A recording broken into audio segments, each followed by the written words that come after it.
Welcome to the Alcohol Reset, the podcast that helps you reset your habits, health, and relationship with alcohol without judgment or extremes. If you're looking to cut back, take a break, or just understand how drinking can affect your body and mind, you're in the right place. Each episode brings you science-backed insights on neuroscience, nutrition, and habit change to help you feel better, sleep deeper, and take control on your terms. I'm Mike Hardenbrook, best-selling author, neuroscience enthusiast, and habit change expert. I've helped thousands through my book and podcast to rethink their drinking, and now I'm here to help you do the same. Let's get started. Hey everyone, and welcome back. Mike Hardenbrook here. Today we are going to talk about a very specific time of night. We're going to talk about 3 a.m. Now, I want you to picture this. And look, I'm willing to bet a lot of you don't even have to picture it because you've lived it, maybe even last night. So here's the scene. You go out, maybe have a nice dinner, you have a couple of glasses of wine, maybe a cocktail. You feel good, relaxed. You get home, fall asleep the second your head hits the pillow, and you think, perfect, this is exactly what I needed. But then, snap, your eyes fly open. You glance at the clock. It's 3 a.m. on the dot, and you're not just awake, you are awake. Your heart's beating a little too fast. There's this weird creeping anxiety in your chest. You feel hot, so you throw the covers off. But then you're cold, you're restless. And strangest of all, you feel hungry. And you're just lying there staring at the ceiling thinking, what is wrong with me? I was so tired just a few hours ago. Then the next morning, it's even worse. You feel foggy, irritable, and absolutely starving, like ravenous. You spend the whole day wondering why your body feels like it just ran a marathon in your sleep. Now, here's what most of us tell ourselves. Oh, I just had bad sleep, or I guess that wine messed with my sleep cycle. Sure, that's true on the surface. But what's actually happening at 3 a.m. isn't just insomnia. The reality is much more biological. And honestly, it's a little more violent than that. What you're experiencing in that 3 a.m. panic is a blood sugar crash. It is a literal physiological emergency that your body is trying to save you from. So today, we're going to walk through this hidden overnight struggle. We're going to look at why alcohol wrecks your blood sugar while you sleep, even if you're not diabetic, and why that's the real reason you're staring at the ceiling in the middle of the night. Okay, so before we get into the mechanics of the liver, which is actually fascinating, we have to broaden our scope just a little bit. When we talk about alcohol, what do we usually focus on? The liver, right? Filtering toxins. Or the brain, getting headache the next day. But blood sugar, it is the underrated villain in this whole story. We tend to think, oh, blood sugar is for people with diabetes. My insulin is fine. This doesn't apply to me. That is a huge misconception. Blood sugar is basically the operating system for your entire day. It controls your energy, your mood, your anxiety levels. It controls your sleep quality, your hormones, even how motivated you feel. So if you've ever woken up after a night out feeling shaky or anxious or just hollow, you shouldn't just blame the alcohol itself. You need to look at what that alcohol did to your glucose levels while you were completely out of it. So let's break this down step by step. Let's follow the timeline from that first sip to that 3 a.m. wake-up call. It all starts with the liver. Your liver is an incredible organ. I mean, it's the ultimate multitasker, but has a very, very strict rule. See, the body uses alcohol as a toxin. I don't mean that in a judgmental way. I mean, biologically, it is a foreign substance that needs to be cleared and fast. So when alcohol shows up, your liver basically calls a code red. It says, okay, stop everything. All other tasks on hold. We need to clear this alcohol now. It becomes priority number one. Now, normally when you're sleeping, your liver has a really important night shift job. It's supposed to be releasing these small, steady amounts of stored glucose into your bloodstream. Think of it like a slow drip IV of energy. It keeps your brain fueled, keeps your blood sugar stable so you can stay asleep. But, and this is the big but, if your liver is busy metabolizing that Chianti you had, it cannot do that job. The glucose regulation process gets put on hold. And this leads us to step one of what I call the overnight roller coaster, the drop. Because your liver isn't doing its job, your blood sugar levels start to slide down and down and down. And eventually, a few hours after you fall asleep, right around that 3 a.m. mark, you hit a state of hypoglycemia. It's just a fancy word for low blood sugar. Now, your brain runs on glucose. That's its main fuel. So when that fuel gauge hits empty, your brain freaks out. It thinks this is an emergency. We are running out of energy. So what does the body do when it thinks it's in danger? It calls in the reinforcements. Your body releases a surge of stress hormones, specifically adrenaline and cortisol. Why? Because adrenaline forces the body to dump its stored energy to get your blood sugar back up fast. It is a survival mechanism. It's literally trying to save you. But think about what adrenaline feels like. It wakes you up. It makes your heart race. It makes you feel anxious, alert, ready to fight a tiger. Now, so that 3 years 3 a.m. wake-up call, that's not just you waking up. That is a chemical panic attack. That is why you feel anxious. That's why you feel sweaty. And that's why you can't just roll over and go back to sleep. Your body is coursing with fight or flight chemicals. We hear the term Hangxiety a lot, that dread you feel the next day. A huge part of that is just this.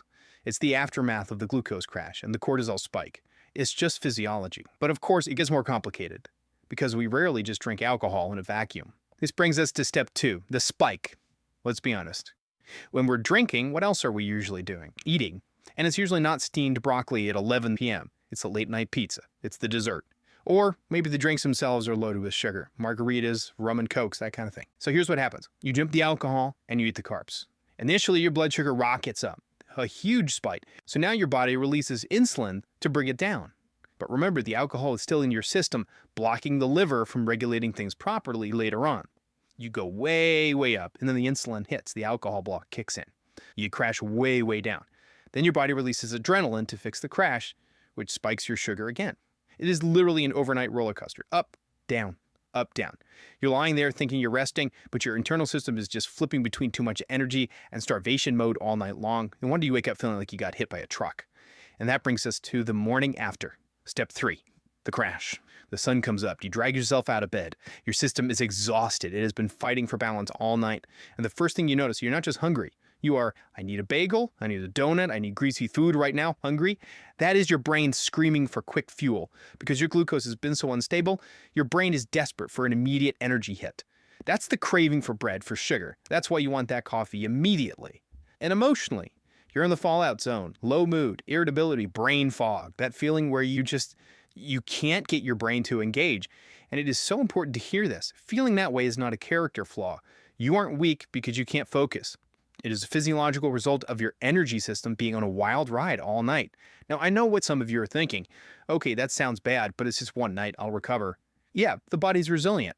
If this happens once in a blue moon, you bounce back. But what if this is happening every week or a few times a week? This cumulative disruption really adds up. If you're constantly putting your body on this roller coaster, you're looking at some real long-term risks.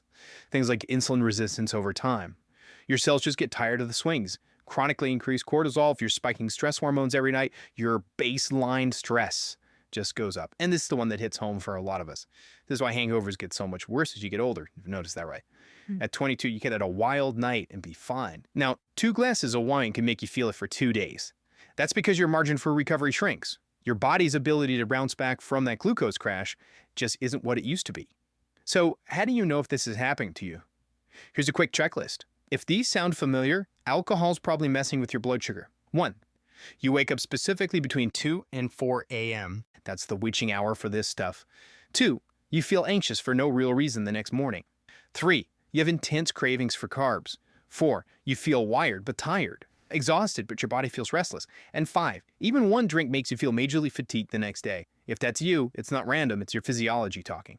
But let's pivot to the good news, because I'm not here to tell you to never have a glass of wine again.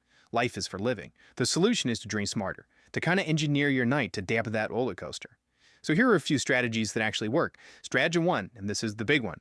Food is your anchor. Never ever drink on an empty stomach. That is just the fast track to a crash. You want to eat protein and healthy fats before you start drinking, not just after, before. The protein and fats slow everything down and help stabilize your glucose. Strategy 2, watch your mixer. If you're drinking sugary cocktails, you're asking for trouble. It's a double whammy. You get the sugar spike plus the alcohol block. It's a recipe for disaster. Stick to dry wines or spirits with soda water. Eliminate that sugar variable. Strategy 3, hydrate early. And I mean early in the day. Being hydrated supports glucose stability. Chugging a glass of water before bed doesn't really cut it. And strategy 4, don't stack your nights. Give your body a break. Your liver needs time to reset and get back to its normal routine. And then there's the nutrient side of things. We know alcohol depletes certain nutrients, so we can support the recovery process. The research mentioned things like vitamin B12. Alcohol messes with B12 absorption, and B12 is crucial for energy, so topping that up helps fight the fatigue. And then there's milk thistle. It's a classic for a reason. It supports liver health. And since the liver is the star of the show here, giving it some support is, well, it's a no-brainer. It's not a magic cure, but it supports the system that's doing all the heavy lifting. So to bring this all together, what does this really mean for you? We tend to think, I'm drinking now, and then, okay, now I'm sleeping. But your body doesn't work in compartments like that. While you're dreaming, your biology is working overtime, fighting to keep you stable. And when you wake up at 3 a.m., heart pounding, I want you to reframe that moment. Don't just get mad that you're awake. Realize that your body just did something incredible for you. It released an emergency flare, that adrenaline, to save you from a crash. It is your body's chemical alarm system, working exactly as it should. But maybe, just maybe, next time, we can save you the trouble. Eat the protein, skip the sugary mixer, drink the water, and hopefully you can sleep right through until that alarm goes off. That's what I've got for you today. A fascinating look at how connected everything really is. I'm Mike Hardenbrook. Thanks for tuning in to this breakdown, and I will catch you on the next one. That's a wrap for today's episode. If you got something out of this, do me a quick favor, leave a rating and review on whatever podcast platform you're listening on. It helps keep the show going and would mean the world to me. Got ideas, comments, or questions? Shoot me an email at mike@trycloud9.com. I'd love to hear from you. And if you're looking for extra support, check out Cloud9, makers of Daily Restore, a once-a-day supplement to support your body from alcohol's effects, and Rise and Unwind AM/PM, a 24-hour combo to curb cravings, balance mood, and improve sleep when taking a break.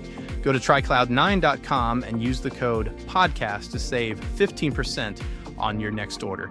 Thanks for listening, and I'll catch you next time.